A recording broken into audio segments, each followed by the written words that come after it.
Hey everyone, today we're diving into a really profound spiritual text that kind of flips the script on the whole idea of a teacher and a student, a guru and a disciple. It's all about this journey from looking for a guide on the outside to finding something way, way deeper within.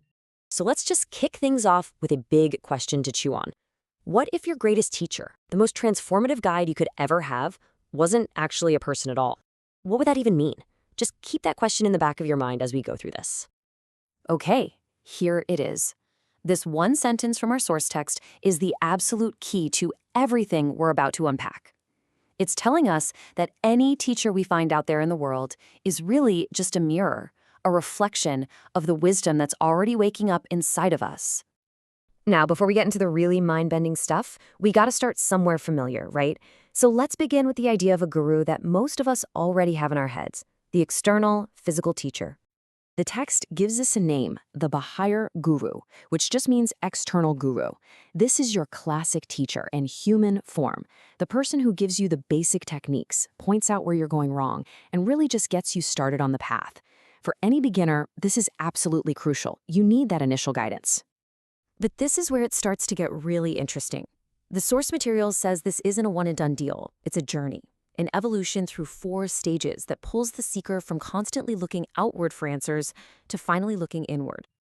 And you can see the whole path laid out right here. You start with the Bahá'í Guru, the physical teacher. Then you graduate to the Antar Guru, your own inner voice, your intuition. From there, it gets even bigger, the Para Guru, where the universe itself, consciousness, becomes your teacher. And the final destination, the Sat Guru, the incredible realization that the teacher and the student were one and the same all along. Okay, so let's follow this path into more abstract territory. The text introduces this concept of guidance that doesn't come from a person at all.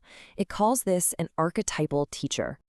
Now, before you think this sounds a little too out there, the text is quick to point out that this is not a new idea. This stuff is woven through spiritual traditions all over the world. You've got Himalayan masters appearing to yogis, the mysterious green man guiding Sufi mystics. The point is, wisdom can show up in a form that a seeker can connect with, even if it's not a physical person. So in the particular source we're exploring, this archetypal guide takes on a very specific, very powerful form, which brings us to the big question, why a dragon? What on earth does a dragon have to do with being a spiritual guide? Well, the dragon is just loaded with symbolism. It stands for that deep, ancient wisdom from the dawn of time. It's a symbol for the powerful Kundalini energy that awakens along the spine. It's the guardian of hidden spiritual treasures and the metaphorical fire that burns away the old you to reveal the new. It's a seriously potent symbol for this inner guiding force. So, what's the big advantage here? Why an inner archetype instead of a person? Well, as amazing as a human teacher can be, they're still human. They've got egos, personalities, they might live halfway across the world. The text argues that an archetypal guru, on the other hand, has none of those limitations. It's available to you 24/7, and the teaching is pure, with none of the human baggage attached. Okay, the million-dollar question, right? How do you know a connection like this is actually real, and you're not just, making it all up in your head? Well, the source text gives us a pretty clear way to check.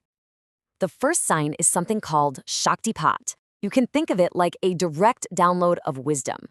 It's when these deep insights or even knowledge of advanced practices just pop into your head spontaneously. You haven't read it in a book or heard it from a teacher. It just arises from within. The second sign is Krama, which means it's a step-by-step process. This isn't just about random flashes of insight. It's a structured, progressive deepening of your understanding that actually changes how you live your life. You can look back and see a clear, logical progression. It all fits together. But here it is. This is the ultimate test. The proof, as they say, is in the pudding. The text says you validate the connection by its results. Period. Ask yourself, has this connection deepened your practice? Has it brought you closer to your true self? Has it made you a more loving, more wise person? If the answer is yes, then it's authentic. The transformation is the proof. And all of this, every single step, has been leading us to the final, and frankly, the most profound teaching in the entire text. This is the culmination of the whole journey. The source brings in the words of the great sage Ramana Maharshi to really nail this point home. The real guru was never the person or the dragon or any form outside of you. The real guru is the formless, timeless self that has been right there inside you all along. And this brings us to this incredible, beautiful paradox. The whole reason we go looking for a teacher in the first place is because on some level we've forgotten who we really are. We feel incomplete, like something's missing.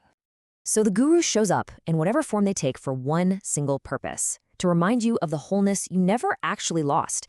They're just a mirror, reflecting your own forgotten light back at you. And then, here's the final twist. The moment you fully recognize that light as your own, the moment you realize you are the wisdom you are searching for, the guru's job is done. The mirror isn't needed anymore, and the whole concept of a separate teacher just dissolves. And we'll end with this powerful final thought from the source text. The entire journey, every stage, every teacher, it was all a play happening inside your own consciousness. The guide was just a projection of your own inner wisdom, calling you home. So what does it mean if the one you've been searching for has been you all along?